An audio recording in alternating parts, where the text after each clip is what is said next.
I didn't realize that. I didn't realize you were here, Councilwoman Joseph. I think she was first. And followed. Well, you know, no You. problem. You have to. I didn't see. A big apology. I think they can see us. They can hear us now. Um, I was shocked. Yes, we welcome Councilwoman Rita Joseph.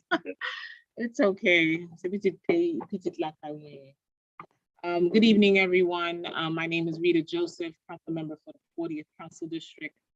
I'm here today as opening of also May as Haitian Heritage Month to also talk in dialogue and ask ourselves, where do we go from here?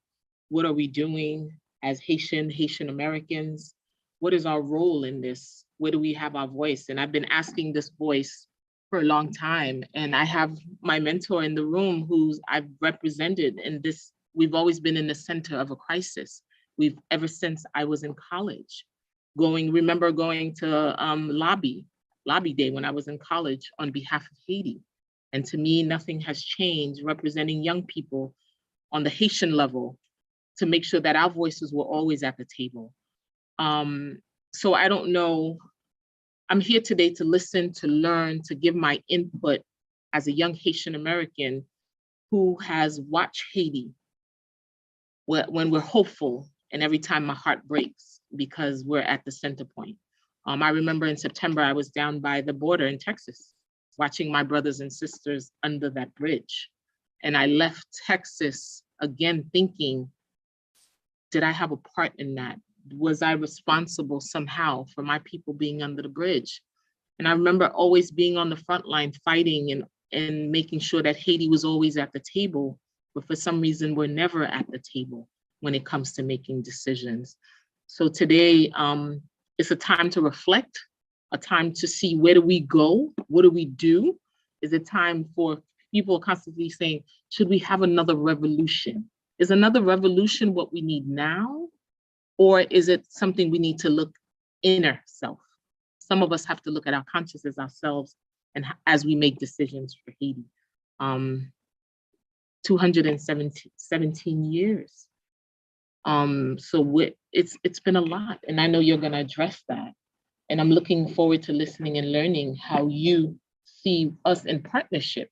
This cannot be done. Haiti cannot be changed without us because we are Haiti, Haiti is us. So we must definitely partner up on every sector to make sure that the change we wanna see, I'm gonna see it or my children will see it or will never see it. And again, I'm always gonna refer to you, Johnny, as my mentor. Thank you for, yes, I was always at the table with him, teaching me that these are the things we need to do. And I thought we were doing it right. And there are times I question, what are we doing? What are we doing wrong? Is it us? Or is it us versus them? Is them us versus us? So going to Texas, again, opened my eyes as to the policies. We talk about policies, Western policies towards us. And it hasn't been just now, been like that for 200 years, over 200 years. So how do we change that? So I have a lot of questions. I'm looking forward to a lot of answers. And this work, Haiti, this project, is a special project because Haiti holds a special place in each and one of our hearts because we're here tonight. So that already says a lot. So I'm just heartbroken every single day, every day. It's this heartbreak, constant trauma. It's also trauma. We have this 200 years of trauma that we carry on. How do we unpack that trauma? How do we deal with that trauma? As young Haitian Americans who finally found our space, our place in this space, dealing with identities. Do we say we're Haitian? We're not Haitian. When I was in high school, it wasn't cool to say we were Haitian. I remember that very well. It was not cool to say we were Haitian. But one moment changed all of that for us when Wyclef Jean wrapped himself in a flag at the Grammys. And that for me as a young Haitian American said, you belong. Your space, your place is here. And ever since then, it hasn't changed. And I've been fighting for this beloved Haiti since I was 19 years old. I'm not going to say my age, but however, it's been a long time. I remember 32 years ago. You're not that good in math. But it was 32 years ago. I started my first fight for Haiti, and it hasn't changed. It defined who I became. I am the person I am today is because of that movement. And I think that. But there are days I feel hopeless and powerless and don't know what to say. But thank you so much for putting this together, Lily. And I'm looking forward to listening and learning and see how we can help our beloved Haiti. Thank you.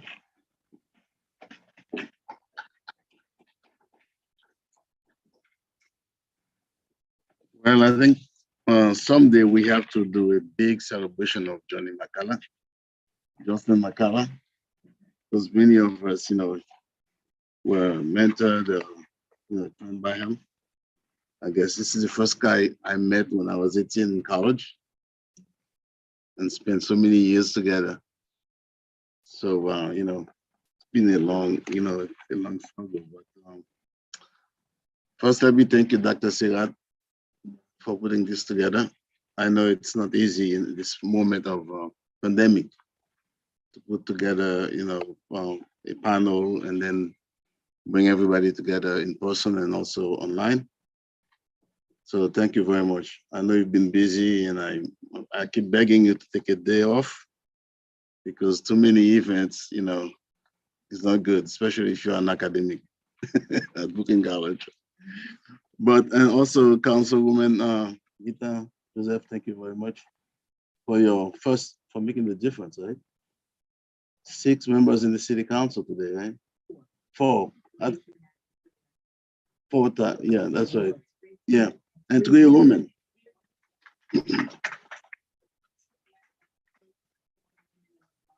Yes, yeah, that's right.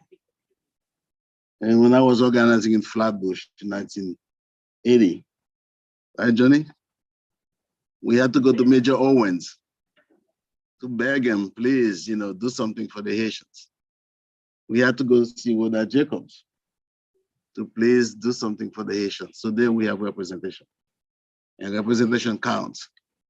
It matters also, because we wouldn't be able to get the $1 million from, for Booking College HSI without you being present and the Rodney Bishop in the State Assembly.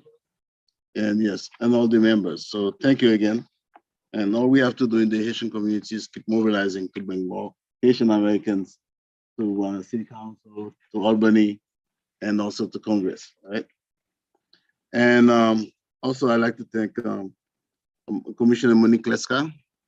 We've been on several panels, and by accident, we met in Cap Haitien as she was about to do her training with women, and then I was there also doing some other work. I am part of a larger group that has a lot of other organizations that's working together to support democracy in Haiti.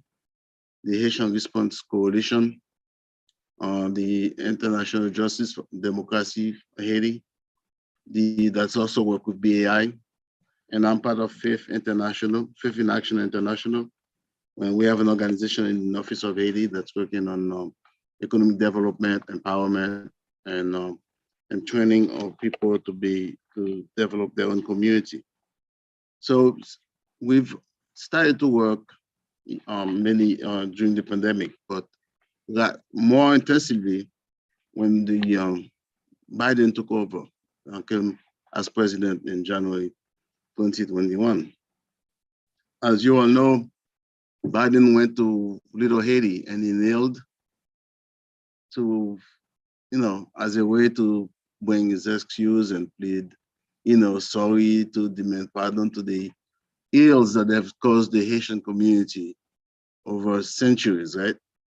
Being one of the first allies of the American Republic and being the last one that have been ignored and neglected from presidents to presidents. Even their presidents wrote a constitution and they didn't do it well enough so that Haitians can participate really in the constitution, in the country. So since that time, we've been active. And in April, last April in 2022, these organizations from New York, Florida, Massachusetts came together at a meeting sponsored by Faith in Action International to raise the public's attention on the continued flagrant violations of human rights in Haiti. All of us who are part of the group supported the Month of Action campaign in May, which is the Haitian Heritage Month in the US. And the campaign is to mobilize and educate the American public and Haitian Americans in the diaspora about the atrocities and the summary killings that are in Haiti. As Dr. Sarah just mentioned, no one in the diaspora, no one anywhere in the world is immune from seeing what's going on in Haiti.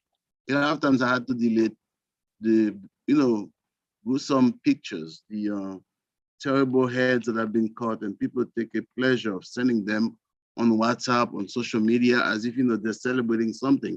I don't know exactly what they're celebrating. The human conditions is not in that situation in Haiti cannot be called for celebrating. Instead of being outraged for what's going on, it seems like they're just like more looking at it as more of a pornographic type of sightseeing instead of looking at the misery of these people. When you listen to radio stations in the morning, because every morning I listen to Vision de Mille, I listen to Radio Kiskeya, you hear the plea of the mothers, the children, the young people, to see, how desperate they are, destitute they are.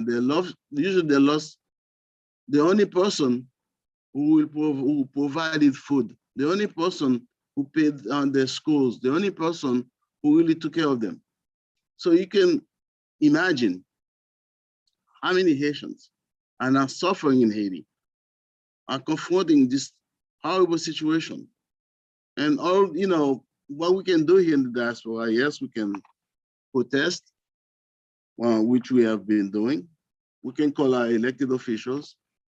And sometimes they say they support us, but we know they could do a lot more than what they've been doing. And we can also call the White House, but there hasn't not been a concerted effort in the diaspora like we had in the 1990s when the Haitian refugees were being incarcerated. We probably need a Gérard Just. Again, we probably need, the National Coalition for Haitian Refugees with, when you were there, Johnny. We probably need the Haitian fathers. We need some leadership in this community to show to the American elected officials, to Haitian in the diaspora, to take action. Because what is taking place in Haiti is untenable.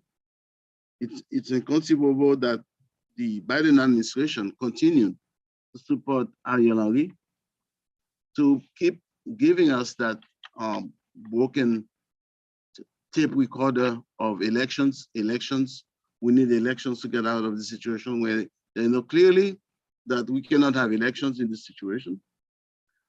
We need also to make sure we explain to the American public what is taking place in Haiti is not by accident.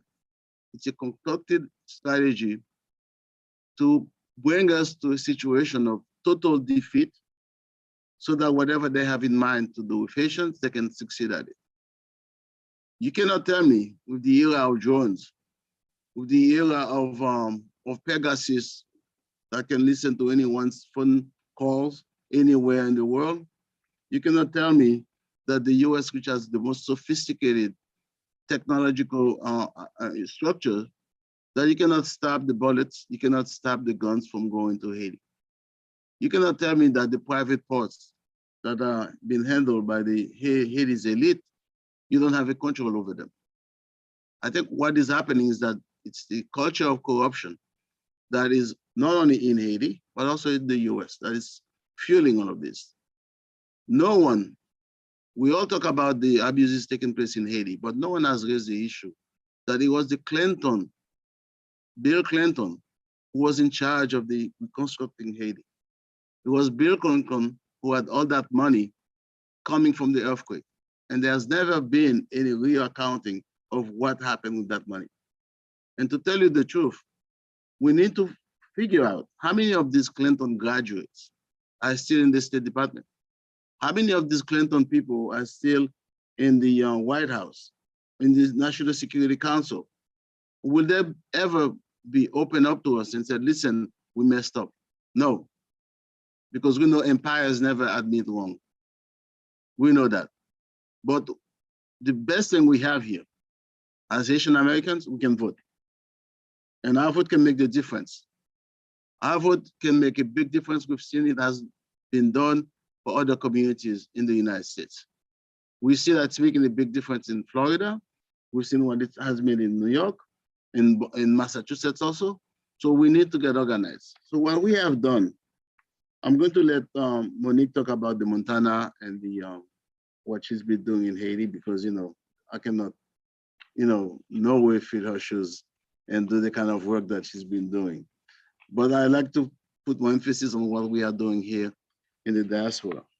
So what we have done is that we have brought together a series of talking points that you can download from Faith in Action website or the Haiti Response Coalition, where you can see if you want to go meet with your representative, if you want to have a house meeting, if you want to educate students about what's going on in Haiti, that you can have talking points to share with them. We also have a petition that's on the website that you can sign. This petition is going to go to the White House, to various elected officials, so that we can begin to pressure the Biden administration. We know elections are coming. The midterm elections are crucial for the 2024 Democratic elections, the elections that will be presidential elections. And we know for sure they already said the Democrats are going to lose. I hope they don't lose, but if they do lose, I can explain why. Because they are in contradictions with what they said they were going to do. Not only in Haiti, but on a lot of other issues. And people are not stupid, they're not dumb. They realize that if you say you're going to do something, you don't do it, they don't vote for you. So as Asian Americans, you have the power to make a difference. As friends of Haiti, you have the power to make a difference. So what I'm calling upon now, all of you, is to sign the petition, get the talking points, and then pressure the Biden administration, educate the American public. About 2 weeks ago, I was at the House meeting virtually with people from Denver and Colorado. A lot of, I was so surprised. All of them, obviously Americans from Colorado, but many of them went to Haiti or had friends who came from Haiti, or some of them visited as missionaries. So therefore, all over the United States, we have friends. We have to reach out to them, talk to them. Small house meetings are very important because many of these people who were at that meeting had direct contact with their congressmen and their senators. So therefore, when these people call them, they respond to them. Whereas, you may not see mix in New York, but in Colorado, in small town in Colorado, the local representative or the congressperson is going to respond to those people. So therefore, if you can hold house meetings, if you can have meetings with students, if you can go to different rallies and explain the situation in Haiti, this can be very helpful. The whole idea of not holding elections in Haiti, the whole idea of not changing the government, it's because with the support of the Clintons, the support of some people in the Biden administration, the support of the people from the State Department, they want to bring back the PHTK party, the PHTK. They want to bring back Mateli. They want to bring people who are closely related to Mateli. So that's why they don't want to deal with the Montana group. They keep saying now some people in the Montana group are too progressive for them, right? Everyone in the Montana group has been, most of the people have been in government officials before. So it's not about whether they were progressive or not. I think it's about, once you get unity, they want to divide you. And they were surprised to see the Montana group come together like this. So many people coming together and sticking together despite all the odds. And we know that empires don't like unity. Empires don't like division. they like to bring people one against the other so that another they can rule. So, you know, it's a great thing, great step forward in Haiti to see the Montana group holding together despite all the odds, trying to make the best out of it, but they need our support. They need the support of the community in New York, in the United States, everywhere in the world. And also, you know, I'm not here to ask money for them, but they need money too. So make sure you can send your check too. So on that end, I will end to say thank you very much.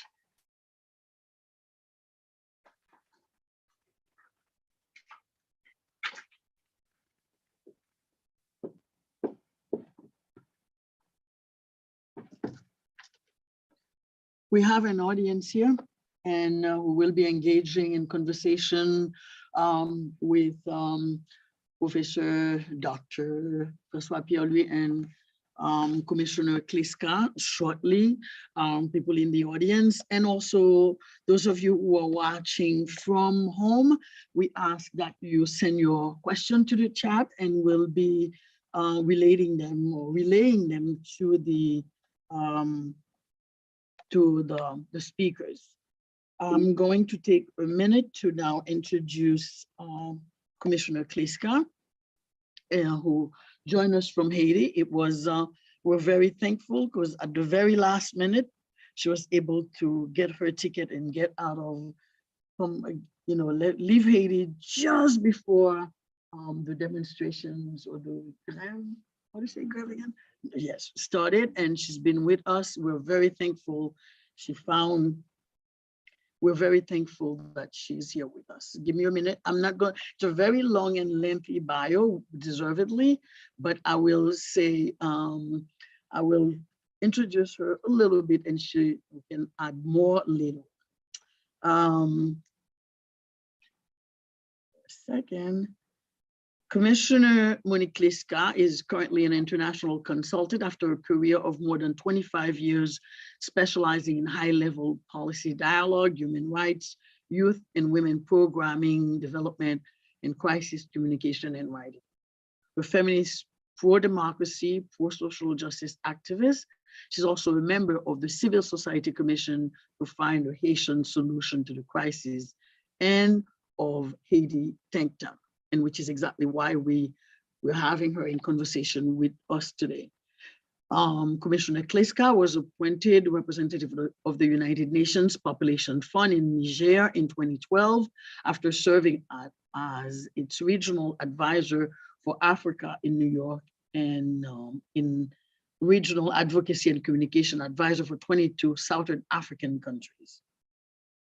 She has a very lengthy bio, and hopefully we will be listing that on our website in the very near future, because we're compiling the biographies of our guests. But the most important thing is for her to engage in conversation with us. So please help me welcome Commissioner Monique Kliska.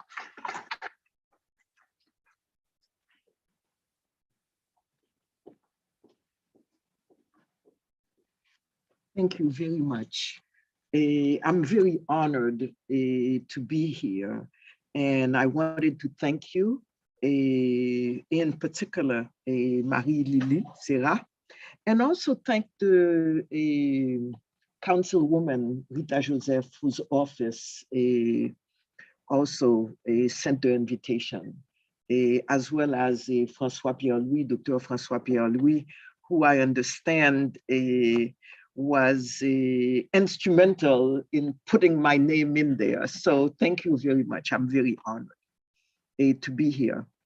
And before I get that, I was very intrigued by the title, Charting a Path Forward, a Historic Compromise, Reinventing an Equitable Haitian Society, which is the title of this, and it really moved me. Before I get to that, I think it's important to have the context of what is going on in Haiti today. It basically is a country that is falling apart. And I think Haiti is in an existential crisis because its institutions are falling apart. And it is also, there is also what we call a kind of dehumanization of people. Social links are no longer functioning. And that's why you have, for example, when the gangs are not only killing, they're beheading their victims. And this is something that we have not known, we have not had. So the society is falling apart. And I think one of the things that is extremely important to know is a lot of people say, but why is it that the crisis has lasted so long? You know, and it is not only a security crisis, it is a general crisis. It is a constitutional crisis, and it is a constitutional crisis because we really are outside of there is nothing that is going on in Haiti right now that is going according to the Constitution. So all of it, whether it's the president being killed, there is a prime minister, there is no president right now. There is no playbook for what it is that we are going through. There is also another crisis that is a kind of silent crisis that people don't talk about. And I think it is a social justice crisis. Haiti is one of the most unequal countries in the world. And I always say that Haiti, we worked on the independence, we worked on freedom in 1804, but we didn't work on equality. And the crisis that we are going through now in Haiti, and one of the big challenges to resolving the crisis is exactly that aspect, the social justice agenda that has been missing in Haiti for really over 217 years, exactly 218 years. And I think that is a huge, huge issue that people don't tend to talk about. You have the haves and you have the have-nots, and the have-nots really do not have anything. And you also have a situation where the state that is supposed to provide services for the population, whether it be education, whether it be health, whether it be help with housing, whether it be jobs, is not doing it. So you basically have what is a predator. The state is a predator. It is taking life away. It is taking things away from the population. And you have a population that is there suffering because who do you turn to? And so the crisis is multiform. It is an unequal society. It is a society where people do not have the basic services that you need. And it is also a society where you are almost considered as being subhuman. And I think that is something that one has to take into consideration as we move forward.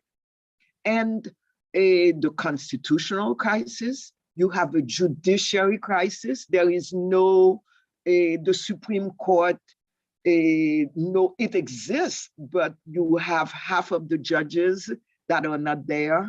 You have the courts that have not been able to hold sessions for some of the courts for over 2 years because of the insecurity that you have in various places in Haiti.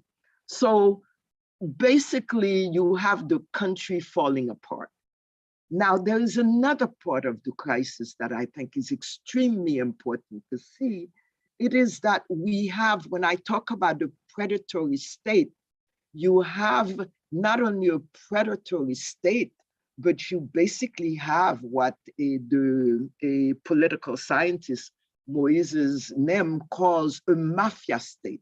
You have a state that takes away from the people. And what do I mean by that? The corruption.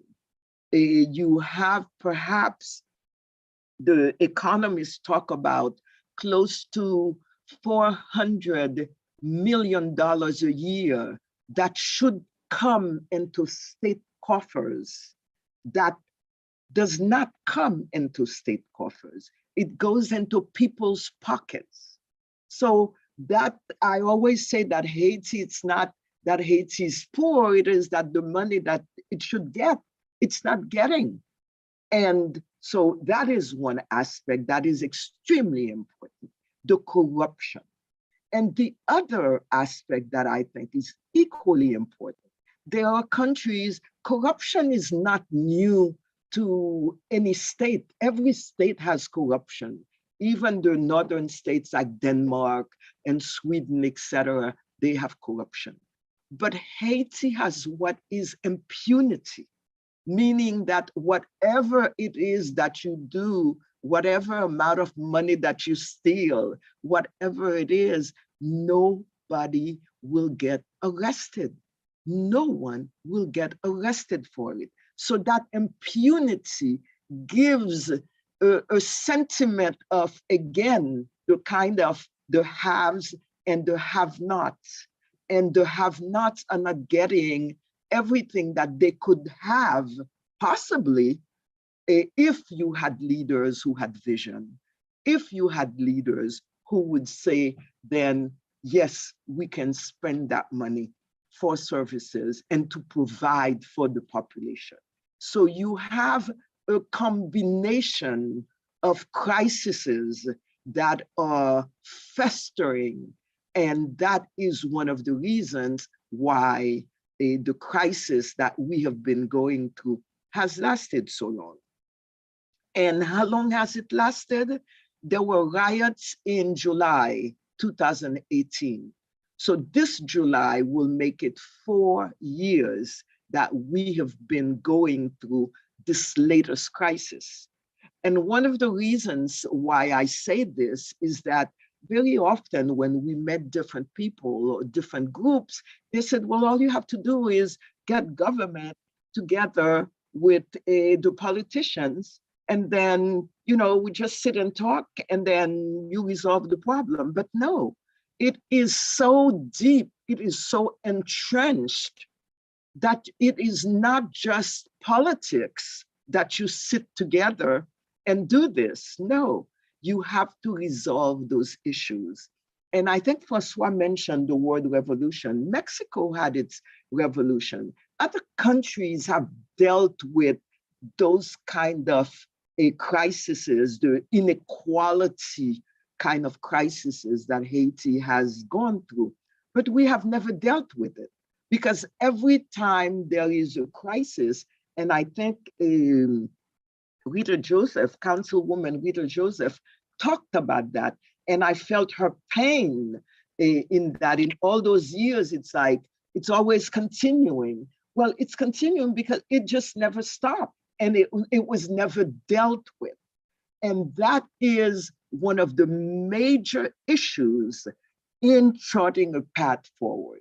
If we go through whatever elections that are being planned by the international community, let's just do it quickly, you're still not resolving that inequality crisis. You're still not resolving that social justice that people are asking for. Because since July 2018, when youth rioted, they were plainly asking for help. They were asking for a job training. They were asking for jobs. They were asking for education. And it followed with massive protest movements for anti-corruption and anti-impunity. So all of these were on the agenda of the protest movement that has been going on since July 2018. Now, what has happened since, and I say since with the hesitation, because the gangs have been there, and gangs have been in Haiti, and governments have used gangs, and people who have covered Haiti and Haiti watchers know this. There have been Le Chimère, you have had the army during the coup d'etat that have acted as Chimère and done random killing, but and some of them with the support of the state. But what has happened now that I think makes it so brazen is that the gangs have basically spread out, and according to human rights institutions, hold about 50% of the territory of Haiti. So controlled by gangs.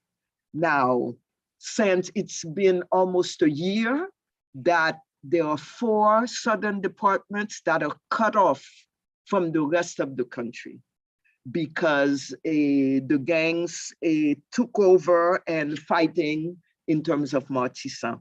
And in the last 2 weeks, the gangs were, 2 other gangs were fighting in the northern border, which meant that probably about 3 other departments would also be cut off.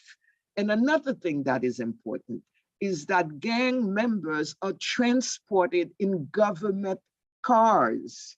So this is not a situation where you have, people say, well, we should do like El Salvador with what the president of El Salvador is doing, and the parliament is passing laws saying you can arrest gang members and putting away thousands of gang members. But no, the gangs are auxiliaries. They are working with government.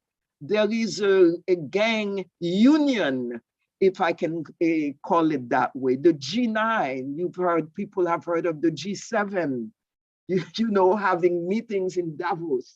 Well, you have the G9, a federation of gangs that was encouraged in Haiti by government. And even the UN political office had said that they thought that would resolve some of the problems by federating them. And there are reports that are UN reports as well as human rights organization reports. And I believe the Harvard Law School that say that there are at least 3 massacres that were carried out that would be considered crimes against humanity. And during the time that Jovenel Moïse was in power, he was in power about close to 5 years, there were 13 massacres during the time he was in power. There was a massacre that happened in the last 2 weeks. And this afternoon, after lunch, I read the report. About 147 people were assassinated. A lot more have disappeared, etc. So all of this in terms of the context to say you have a security situation that I think most of you know of. You have the judiciary that is not functioning. You have government that basically is not functioning. For example, just to give you an example, the last 2 weeks as I'm talking about all these people who died, the prime minister never once said how terrible that 147 people died, or how terrible that maybe 75 or even 10 people died. But a few hours after Cuba announced that there was an explosion, he tweeted about and sent his sympathies. So you have a situation where the prime minister, the de facto prime minister, cares more about what the international community is doing than about the suffering of the people of Haiti.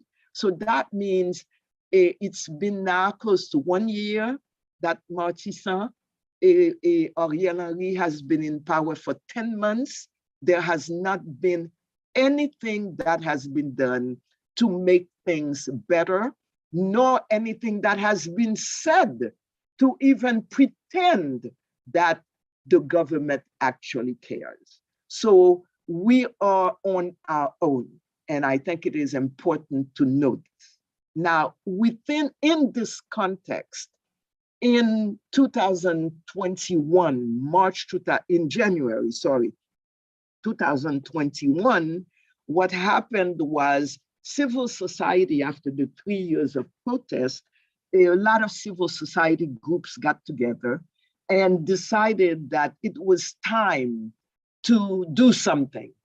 And I think, as Francois mentioned, the kind of mobilization, taking action, etc. And they said, let us take action. Let us put together a group and try to find a solution to this crisis. And this is how the commission, that I have the honor to be a member of, got started. One of the things that they did was they contacted various sectors in the civil society, unions, the Bar Association, the human rights organizations, feminist platforms, different churches, the voodoo sector, Episcopalian church, the Protestant Federation of Churches. So you have a mixed bag, and you also have 3 independent people who, because of their engaged commitment and because of their public speaking that they took, and I was one of those 3 people. And so in March 2021, we started working. And one of the things that we started doing was we realized that, one, we had to talk to everyone, because one of the big problems that has happened in Haiti is that people don't trust people. This group doesn't trust that group. That political group is not talking to that political group. And sometimes for reasons you don't even know, we're not talking. Haitians do not trust each other. And that is one of the huge issues that we have. As a matter of fact, a journalist told me this weekend, there is a proverb that says, ever since, depuis na Guinée, neg rai neg, meaning ever since we were back in Africa, we have hated each other. It is a proverb, but one of the things that we at least decided on, let's talk to everyone. Let us listen to everyone. Let us ask 3 questions. What exactly is the crisis? So what I have described is a lot of what people have told us are parts of the crisis. The second thing is, how do you want to resolve it in the short term? So in terms of a transition, what governance, what should be done? And the third thing is, what kind of vision do you have for Haiti in maybe the 3-5 years coming? And so over 5 months, we met different sectors and very much involved the Haitian diaspora in that effort, where we had multiple Zoom calls with different sectors, personalities, as well as civil society groups of the Haitian diaspora, and met different people in Haiti, different sectors, etc. And after 5 months, we came up with an agreement. And the agreement had 2 parts, what is called the Montana Accord. It has the part that, to me, is the most important part, which is a social justice part, which is that one has to consider these aspects that I talked about in terms of resolving the crisis. It also has something that is extremely important.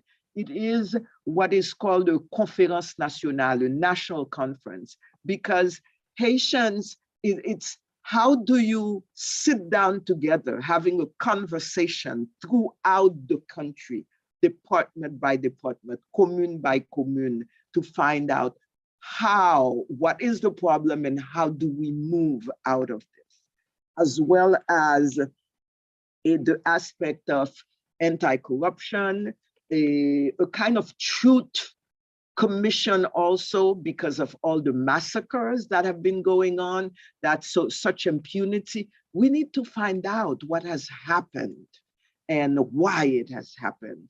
And those are the kinds of things that are in the roadmap of the Montana Accord that very often people don't talk so much about, because they're more interested in the governance part. It is an accord of two parts, that part and the governance part. And at first we had a governance part that had a president and a prime minister. And as we continued talking, and that was the main accord, and as we continued talking to different sectors, we opened up the consensus. We did not renegotiate the accord, not at all. What we did was we opened up the consensus and met with different political parties, and we signed a kind of consensus with the different political parties. There are 6 of them that are called PEN modified, and GRE, which is another political party that joined, so that one of the things they agreed with the social justice agenda part of the accord. And, you know, we had to negotiate, what do we do? So we opened it up so that there could be a kind of college, a governing college, and with 5 people. And one of them was the Montana group one. The second one was the PEN modified that we agreed with could have one. We also left a space open for the powers that be, the de facto government. And we opened up 2 spaces that could be somebody from the diaspora, somebody from the university, somebody from the private sector, and that is still in negotiation.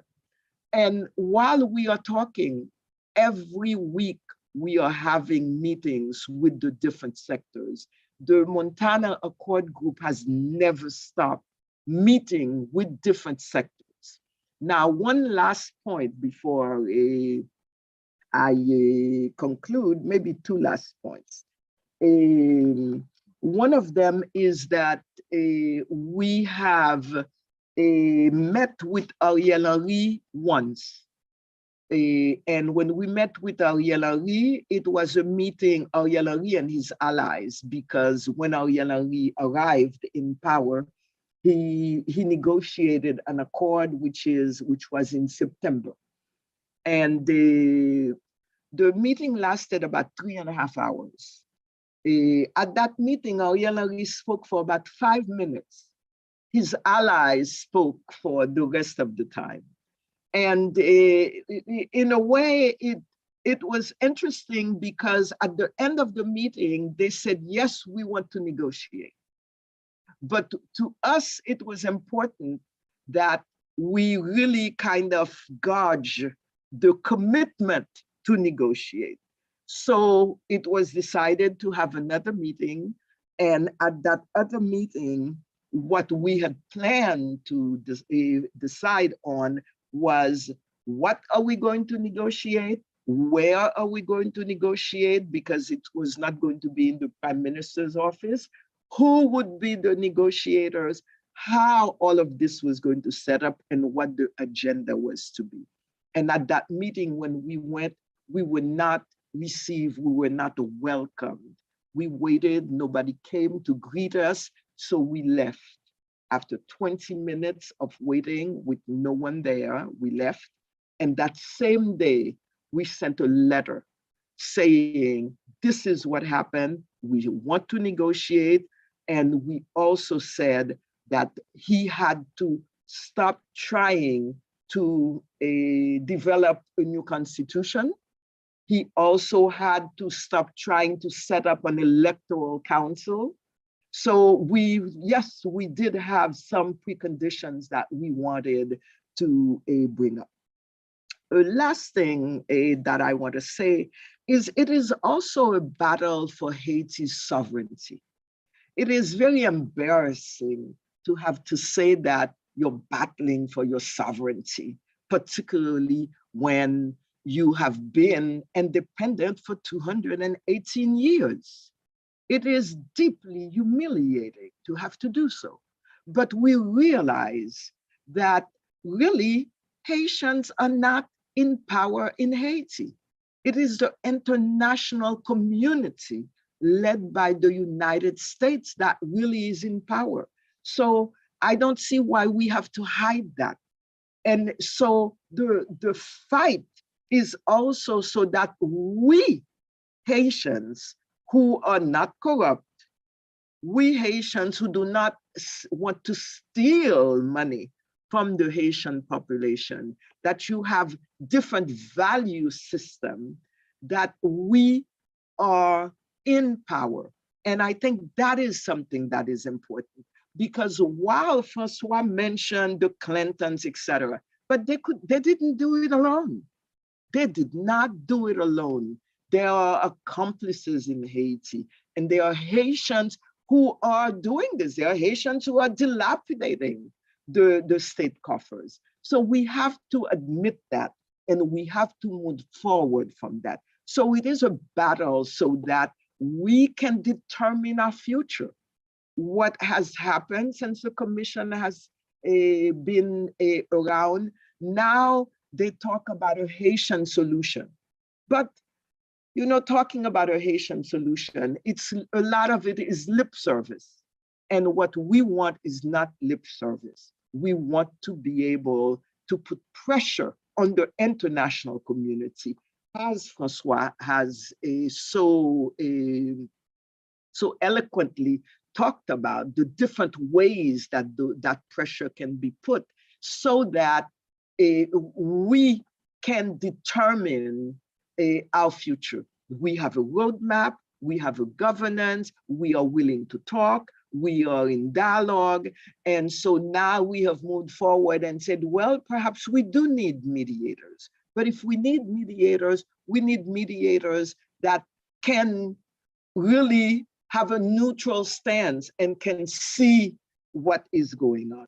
So that is, in essence, you have the population, you have a predatory state and its leaders, l'État bandit, l'État prédateur.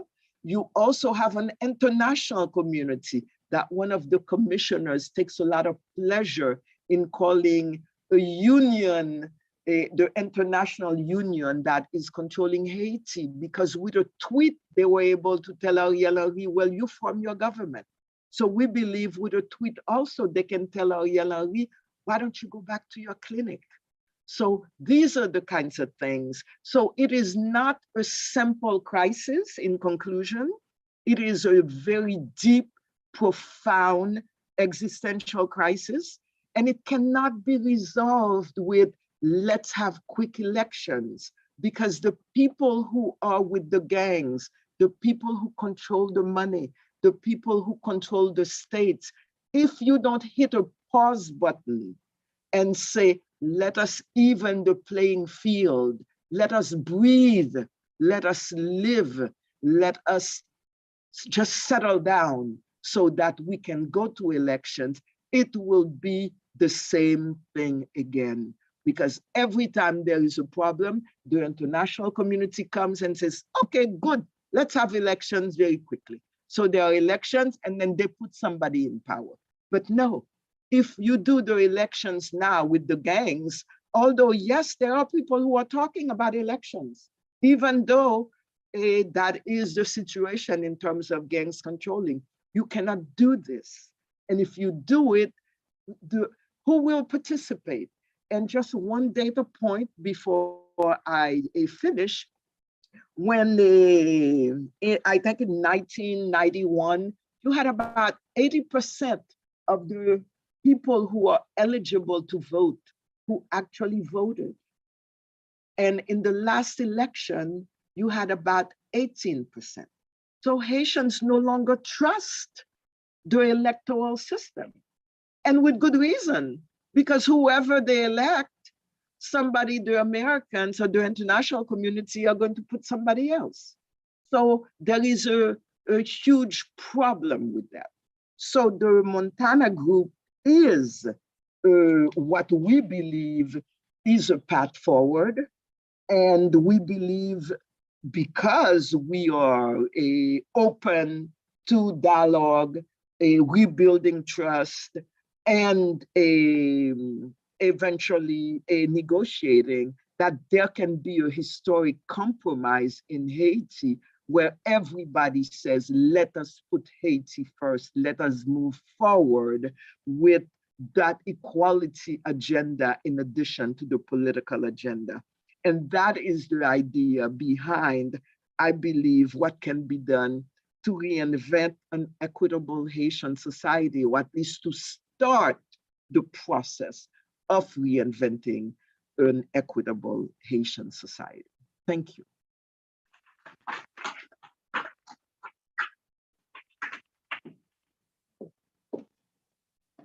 I want to thank Dr. Francois Pierre-Louis and Commissioner Monique Kliska for their thoughtful, provocative words, comments about the conditions in Haiti and what we need to do in order to move forward. I am going to open the floor to questions, because I know a lot of us, I have questions. There are questions coming through the chat, I'm sorry. And so you're invited to ask your questions, but we certainly, anyone in the audience?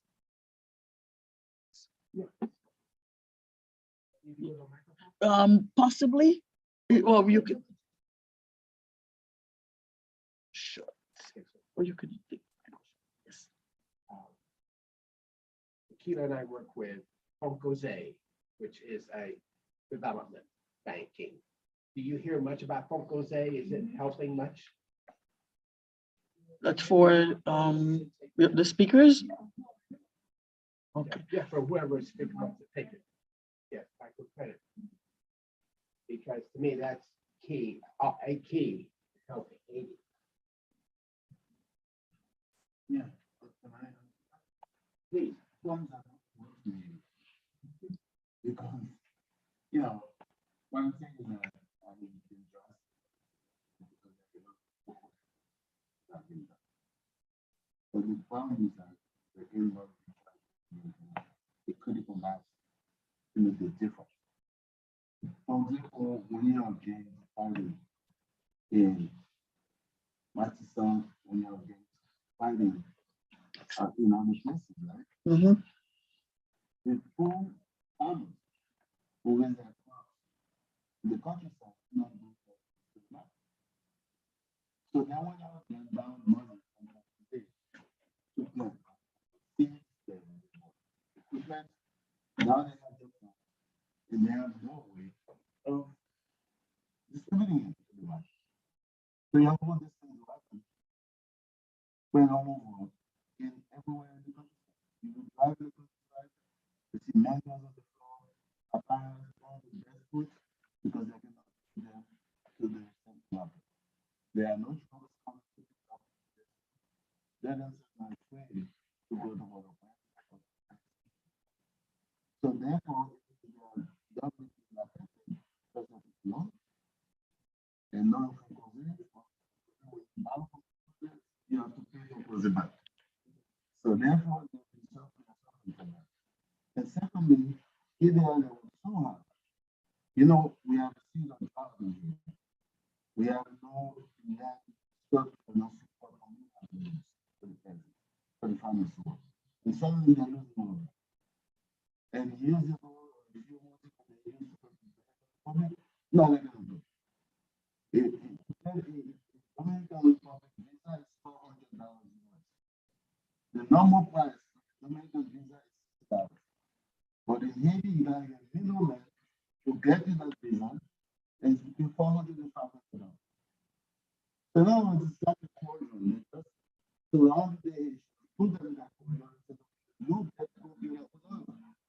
That's what they're doing to you. There's no way out. You know, even if you want to fly out of it, to go anywhere, you use it for the flights everywhere. You cannot. Those who stay and decide to stay for some reason have been killed. They've been found, not, you know, because of the government, but they're like international community that are shut down. So I think sometimes, you know, we have to understand the situation. When you see the misery of these people, and there is no way, it's unbelievable. And it's not only that. These people are waking up in the morning, dressing their very nice dress, walking out. They're still at home. And to me, that's where we have to challenge ourselves. Getting here, you know. We have to accompany them. We have to support them. We have to talk to them. We have to tell them, yes, human beings have hope.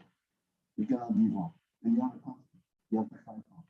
But we have to be here to fight with them so that, you know, things can change. But I'm going out there and the good work they've been doing.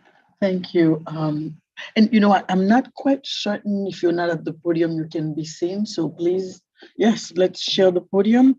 Go ahead.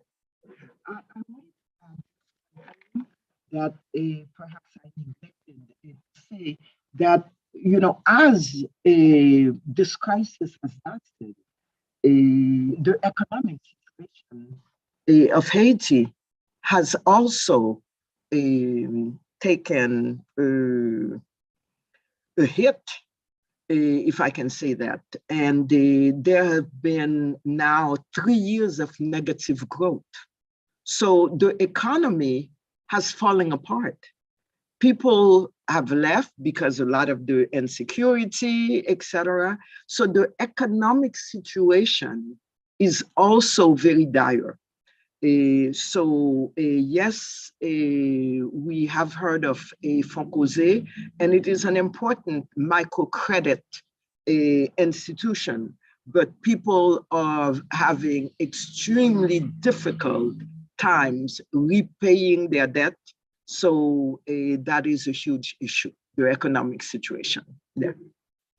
Excuse me. Monique, stay here.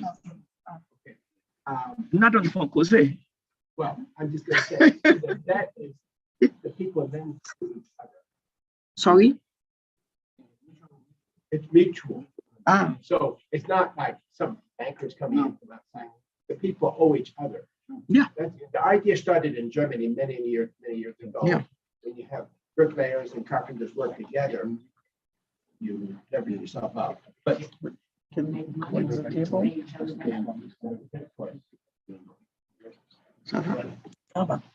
Yes. I'm going to ask you guys to stay close by because I think to be seen, you've got to be at the podium. I don't know why, but someone wrote in the chat a question. Why is everyone addressing this issue? Seems to lean hard on the US and blame them only. Haitians must take responsibility for what is happening and they have to resolve it themselves. Haitians should be the one solving this existential issue. Yeah, go Commissioner Kliska. No, I think I did address that. Perhaps the person had asked a question before I spoke, but I did say that we Haitians are also responsible for what is going on. It has been 218 years of independence, and we have some things to show for it. But the fact that we are in this situation clearly shows that we need to take responsibility, and that is the premise of the commission that I'm a member of. That it should be a Haitian solution, because it is a Haitian crisis, even though there are international players that are disturbing the game, that are controlling the game, that are there. So it's clearly that we are taking responsibility And we cannot say how wonderful everything is, and it is the international community. And I highlight the role of the United States as part of the international community, because the United States is really the big brother with the big stick. But there are others. There is France, there is Canada, and lately, in the last few years, there has been the United Nations with its political groups, not the development agencies. You have had a MINUSTA, and there is the huge MINUSTA crisis that was never resolved. With the MINUSTA babies, a lot of sexual predation that went on. So you have a huge scandal of children. They call them the MINUSTA babies. Now they are probably teenagers, but that are the result of aggression, or at least unwritten rule of some kind of a prostitution, if you can call it that way, because of the economic situation where you're forced practically into it. You also have the cholera epidemic that the UN troops brought in that has not been resolved. And now you have the BNU with the that almost kind of a right arm of the government. So it is a huge issue with the international community, with the UN leading the pack. Thank you. This is why we brought Commissioner Kliska. Well, that's the person we need to have in conversation. And at the Institute, Haitian Studies Institute, we make it our business that we don't want to be in one shot deal. These conversations that we're having, we need to continue on having this conversation so that we can really get to our final destination, which is a Haiti that is livable for every Haitian. And that's one of the conversations that's ongoing. I'm again inviting members in the audience. Dr. Marius is there, Ron Howell, our good friend, please. This is an extraordinary mayor now. I was wondering to what degree you feel there has been, if there in fact has been, significant outreach to Black politicians in New York City who I assume, if not hope, would have some of the reactions that I myself, whose grandparents were from English-speaking Caribbean, Barbados, think it's the neatest. But I feel an identity myself, if maybe some of you don't. So what is there out there now? We have scores of Black elected officials. I grew up, by the way, in a household of the first Black elected official in Brooklyn. It was one Black, and now we have scores, a number of whom are of Haitian descent. What is there this discussion? Is it? That's for Councilwoman Joseph. I think. Thank you. And the reaction that you sense. Oh, definitely. The conversation is ongoing. Even as we renamed Little Haiti, that was an initiative in partnership with Jumaane Williams. Also renaming the train station was in partnership with Senator Parker. So we are engaging in those conversations. Maybe we should have them more and highlight the truth. And I know that even in the assembly, Assembly member Charles Barron at the time had a whole resolution on the floor that should thank Haiti for its contribution to the revolution here in America, and of course being the first free republic in the Western Hemisphere. So the conversations are happening. Maybe they need to happen more often and more frequent. And we need everyone at the table. This is a time where we're inviting the Black diaspora to be part of our conversation. Haiti is also them. And then if we even were to go back into Haiti, Black African Americans were always part of the conversation, from Langston Hughes to Zora Neale Hurston to Catherine Dunham to Danny Glover. They've always been part of the Haitian conversation. So we've been engaging with them for a long time. Maybe we need to do it, especially now on the political level, since there's so many Black electeds in New York City.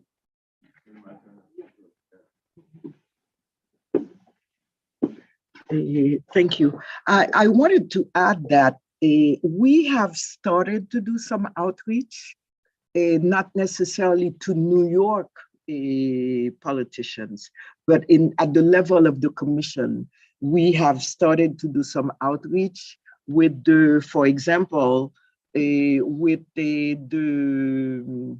we are now trying to see in terms of Barbados, trying to find out if we can have a mission there. We have had several meetings with CARICOM, trying to see if we can get the support of CARICOM. But as you know, CARICOM, they are heads of state, so there is a tendency to go with the powers that be. But we have had different meetings with CARICOM. And so the commission is now trying to see what can be done in terms of a diplomatic outreach to countries in Africa, the Caribbean, even Latin America. We have done outreach with the European Parliament, and that has worked fairly well. But with the rest of the world, not so much, but we have started.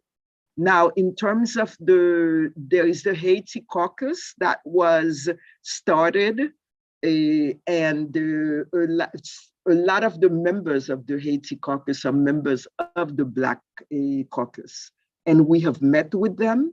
We have also met with the Black caucus in Congress, Maxine Waters, Yvonne Clark, etc. So there has been some outreach there. But in terms of countries supporting the cause, we have not yet reached that.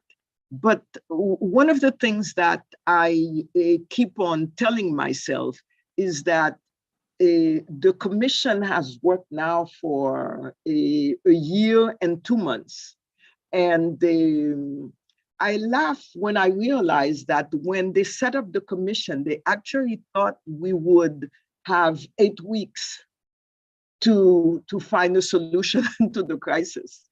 And now it's been a year and 2 months. So that is one aspect. But the second aspect is those kinds of movements are not, let's do it very quickly. First, you have to deal with the emergencies, then you deal with setting up.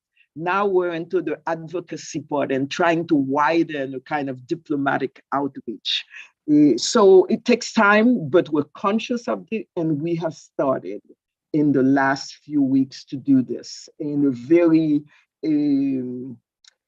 how would I say it, in a very robust manner. Thank you.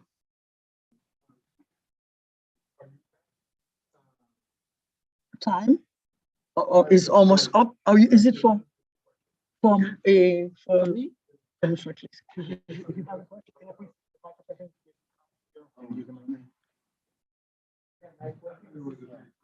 Yes. Are you past your point of I don't think that we are past the point of building a consensus. We have built a first consensus, which was to have the accord, which is the Montana Accord. That is the first consensus.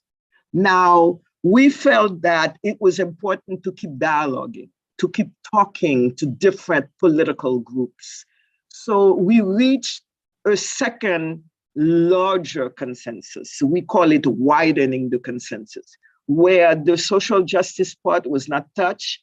They agreed to it, but it was the governance part.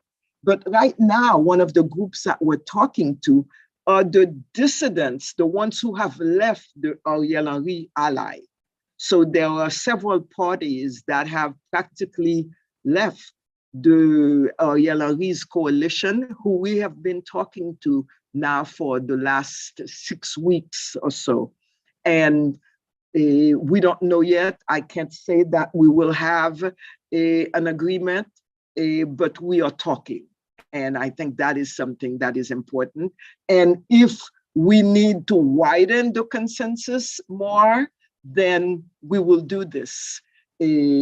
As long as the agenda, the feuille de route, the roadmap of the Montana Accord is not thrown in the garbage. That is the one part. And secondly, the values that we have in terms of no corruption and all of that are respected.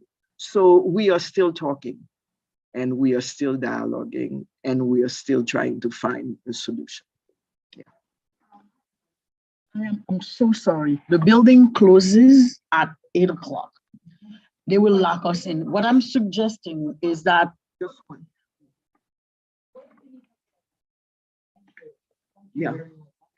what we need from the diaspora is active support, active mobilization, the kind that Francois talked about, the writing to the congressmen and congresswomen, the putting pressure on the Secretary of State Nichols, Blinken, Assistant Secretary Nichols, so that they can move more towards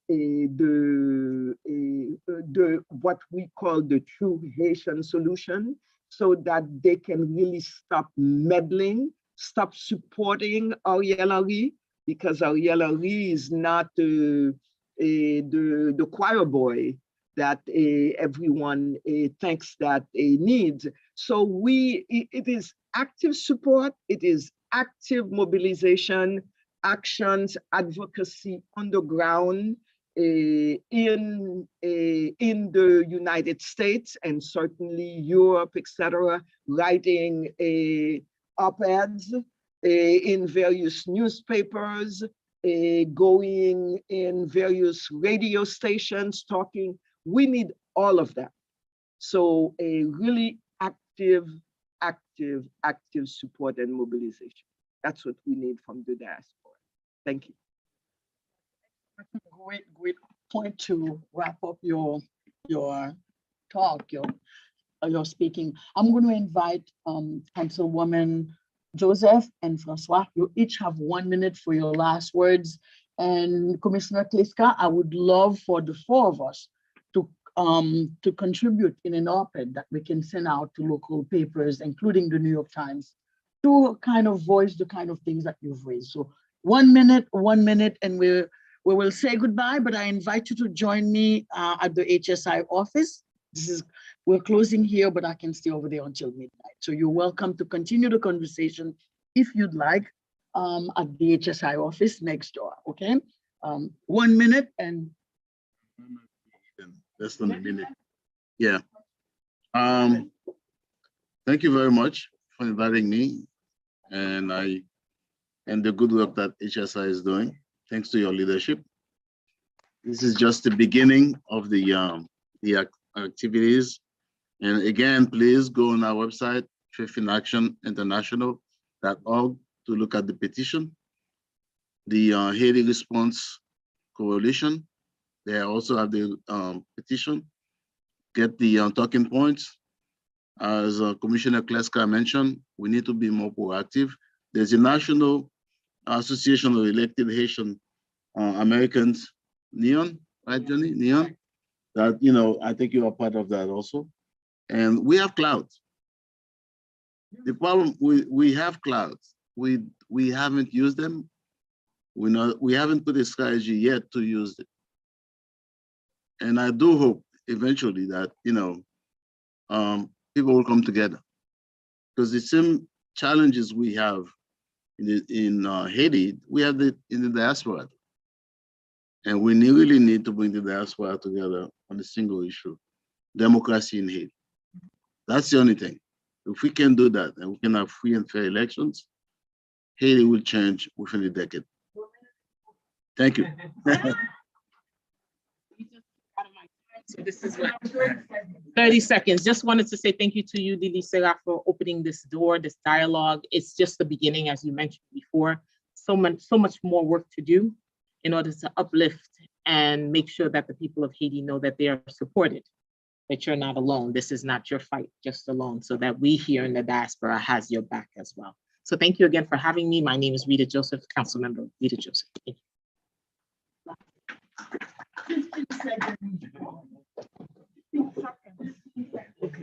Thank you very much to all of you for having come. And thank you, Councilwoman Rita Joseph and the Haitian Institute with Marie-Lily and François Pierre-Louis for having invited me. I'm truly honored and very humbled by this. Thank you, and we really need your support. Thank you so much. And with that, we say goodbye, good night, and we hope to see you soon again. We're having a special event on campus 21st and 22nd. On the 22nd, we'll have a special tribute to Michel Wolf-Trouillot. And you guys will get special invitation. Michel Wolf-Trouillot is one of the most influential Black anthropologists who graduated from Brooklyn College. And we'll have a tribute to him and have a few folks who work on Trouillot, including Dr. Yarimar Bonilla from the Puerto Rican Institute, and Dr. Philippe Marius will be on that panel also talking about what he has left behind for us to continue on de-silencing the past and demarginalizing our communities. So, Dr. Marius, yes.